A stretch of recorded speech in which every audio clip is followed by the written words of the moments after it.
Bismillahirrahmanirrahim. Elhamdülillahi Rabbil alemin. Vessalatu vesselamu ala şerefil murselin.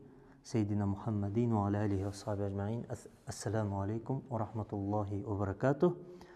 Құрметті мұсылман бауырлар, қазіргі күнде көтеріліп жатырған өте күрделі мәселе, яғни бұл исламдағы әйел адам ұятты жерлерін, әурет жерлерін жабу мәселесі.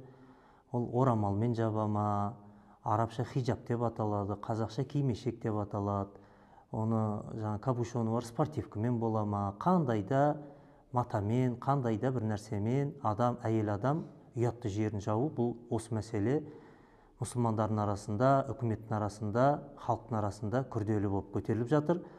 Осыған тоқтала кетсек қысқаша, біріншіден біз білу керекпіз, әйел адам балиғат жасына толғанда оған әуретті жерін жабу парыз.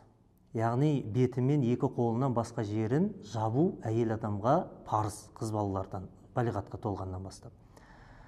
Енді бұл Алланың әмірі, Құранда келеді.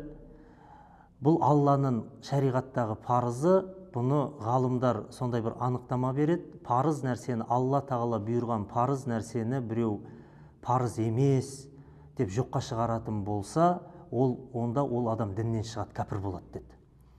Ал егер мойындап тұр, бірақ істемесе, мен білем ғой парыз екенін, бірақ таға алмаймын, тақпаймын, қандай да себеппен десе, ол адам діннен шықпайды, кәпір болмайды деді, бірақ күнәһар болады, орамал тақпаған үшін деді. Сондықтан бұл жерде қазіргі көтеріліп отырған министерстволардан таққызбаймыз, заң жүзінде мектептерден таққызбаймыз деген мәселесі, бұл үкіметтің көтеріп отырған мәселесі тікелей дінге қарама қайшы туғызып отыр, қайшы келеді. Яғни діндегі парыз нәрсені істетпейміз деп отыр. Енді осы жерде имам Тахауидің айтқан сөзі бар. Біз басшыға бойсынамыз, басшыға бойсыну уәжіп. Қай мәселелерде десе, Аллах тағаланың әміріне қарсы жұмсамаған мәселеде дейді. Мысалы, басшымыз Құран хадиске қайшы келетін, діндегі парыз нәрсеге қайшы келетін нәрсеге жұмсаса, онда бойсынылмайды. Яғни арақ іш деп бұйырып жатса, зина қыл деп бұйырып жатса, жаңағы орамал тақпайсың, әуретіңді жаппайсың деп бұйырып жатса, бұл Алланың әміріне қарсы адамның әмірі жүрмейді деді имам Тахауи. Сондықтан ол жерде Алланың әмірін бірінші қоямыз деді. Алланың әмірі бірінші тұрады. Сондықтан қазіргі күнде шынымен үкімет басы, ел басының бастауымен бастап отырған бұл үкімет басы шынымен бұл ислам шариғатындағы парыз нәрсені мойындамай, немесе мойындаса да істеткізбейтін болса, онда мұсылмандарға, мысалы мен басқаларға айтпай қояйын, өз басым қыз баламды мен балиғат жасына толғанда мектептен шығарып алуға мәжбүр боламын. Өйткені Алланың әмірін бірінші орындауға бірінші тұрады, ал одан қалған Алланың әміріне қарсы жұмсамаса, ол сол кезінде барып неге басшыға бойсынылады. Яғни осы мәселеде басшыға бойсынылмайды, Алланың әміріне қарсы келгендіктен қалған нәрселерде бойсына береміз.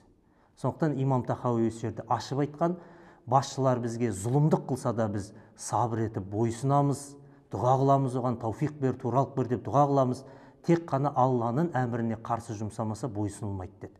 Енді осындай заң, ата заңымызбенен Алланың заңы, шариғаты осындай келіспеушілік болып қалған жағдайда, ол кезінде бейбітшілік жолменен, жаңағыдай хат жазу арқылы, елбасына жеткізу арқылы осындай жолмен күресуге, осындай жолменен өзіміздің құқығымызды қорғап қалуға иншалла атсалысайық. Ассаламу алейкум ва рахматуллахи ва баракатух. Аллах тағала жәрдемші болсын.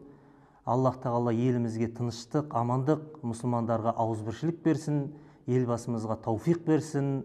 Иншалла, Аллах тағала сүйікті құлдарының қатарынан болып өмір сүруімізді баршамызға нәсіп етсін. Ассаламу алейкум ва рахматуллахи ва баракатух.